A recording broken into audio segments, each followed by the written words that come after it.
తెలంగాణ కుంభమేళా మేడారం జాతర 2020 అది 13వ శతాబ్దం. జగిత్యాల ప్రాంతంలోని పొలవాసను గిరిజన దొర మేడరాజు పాలిస్తూ ఉండేవారు. కొందరు గిరిజనులు వేట కోసం మేడారం సమీపంలోని అడవిలోకి వెళ్లినప్పుడు అక్కడ సింహాలు కాపలాగా ఉన్న ఒక పసిపాపను గమనించారు.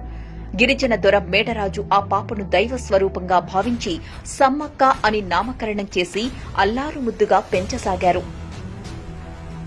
సమ్మక్కకు యుక్త వయసు రాగానే మేడారం పాలకుడు పగిడిద్దరాజుకిచ్చి వివాహం చేశారు. అప్పుడు మేడారం కాకతీయుల పరిపాలనలో ఉండేది. కొంతకాలం తరువాత సమ్మక్క పగిడిద్దరాజులకు జంపన్న, సారలమ్మ, నాగులమ్మ సంతానం కలిగారు. అనుకోకుండా మేడారం ప్రాంతంలో తీవ్రమైన కరువు సంభవించింది. అలాంటి కరువు పరిస్థితుల్లో కప్పం కట్టమని కాకతీయ రాజు మొదటి ప్రతాపరుద్రుడు మేడారం పాలకుడైన పగిడిద్దరాజుకు ఆదేశం పంపాడు. కప్పం కట్టడంలో పగిడిద్దరాజు విఫలం కావడంతో ప్రతాపరుద్రుడు గిరిజనులపై యుద్ధాన్ని ప్రకటించాడు. సంపంగివాగు అనే ప్రాంతం దగ్గర కాకతీయ సైన్యాలకు గిరిజనులకు మధ్య భీకర యుద్దం జరిగింది. యుద్దంలో సమ్మక్క భర్త పగిడిద్దరాజు, కూతురు సారలమ్మ, అల్లుడు గోవిందరాజు వీరమరణం పొందారు. కొడుకు జంపన్న గాయాలతో సంపంగివాగులో పడి ప్రాణాలు విడిచాడు.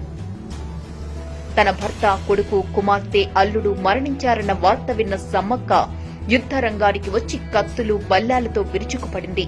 తన వీరత్వంతో కాకతీయ సైన్యాలను మట్టుబెట్టింది.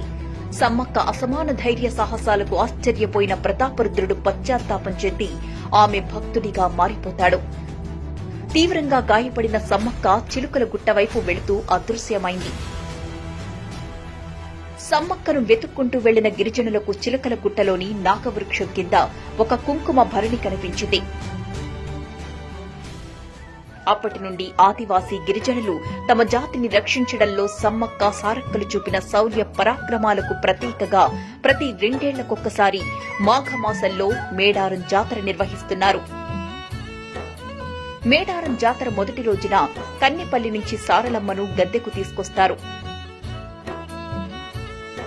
2వ రోజున చిలుకల గుట్టలో భరిణ రూపంలో ఉన్న సమ్మక్కను గద్దెపై ప్రతిష్ఠిస్తారు.